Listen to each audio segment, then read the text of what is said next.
मंत्री मुरलीधर मोहोळ यांच्यावर पुण्यातील एका खासगी रुग्णालयात आज यशस्वी शस्त्रक्रिया करण्यात आली। 29 वर्षांपूर्वी कुस्तीच्या आखाड्यात झालेली दुखापत बळावल्याने डॉक्टरांनी शस्त्रक्रियेचा सल्ला दिला।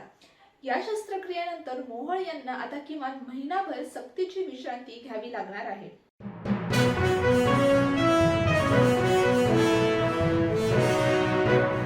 अन्न व नागरी पुरवठा मंत्री छगन भुजबळ यांनी सोशल मीडियावर राज्यातील गॅस सिलेंडर टंचाईबाबत मोठे वक्तव्य केले आहे। आखाती देशातील युद्धाच्या पार्श्वभूमीवर राज्यातील गॅस आणि इंधन पुरवठ्याबाबत अनेक संभ्रम आणि अफवा राज्यात पसरवल्या जात आहेत। राज्यात घरगुती एलपीजीचा तुटवडा नसून नागरिकांनी इंधन किंवा गॅस तुटवड्याबाबत कोणत्याही अफवांवर विश्वास ठेवू नये असे आवाहन राज्य शासनाच्या वतीने मी जनतेला करतो, असे छगन भुजबळ म्हणाले आहेत।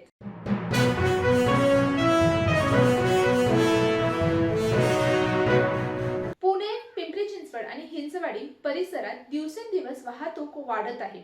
या वाढत्या वाहतुकीमुळे अनेक ठिकाणी मोठी वाहतूक कोंडी देखील निर्माण होते। या समस्येवर उपाय म्हणून सरकारकडून मोठ्या प्रमाणात रस्ते आणि इतर पायाभूत सुविधा विकसित करण्याची योजना आखण्यात आली आहे। राज्याचे मुख्यमंत्री देवेंद्र फडणवीस यांनी या प्रकल्पांसाठी निधी कमी पडू दिला जाणार नाही अशी स्पष्ट ग्वाही देखील दिली आहे।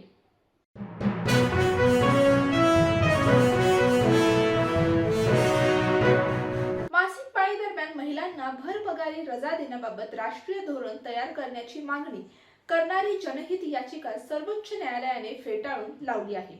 अशा धोरणांमुळे महिलांच्या नोकरीच्या संधींवर परिणाम होऊ शकतो आणि नकळत लिंगभेदाला बळ मिळू शकते असे निरीक्षण न्यायालयाने नोंदवले आहे।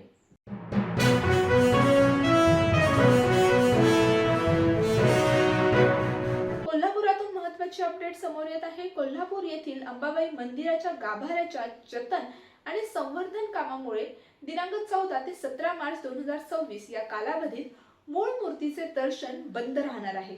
मात्र भक्तांसाठी उत्सव मूर्ती आणि प्राण प्रतिष्ठापित कलशाचे दर्शन मुक्ती मंडपातून घेतले जाऊ शकणार आहे।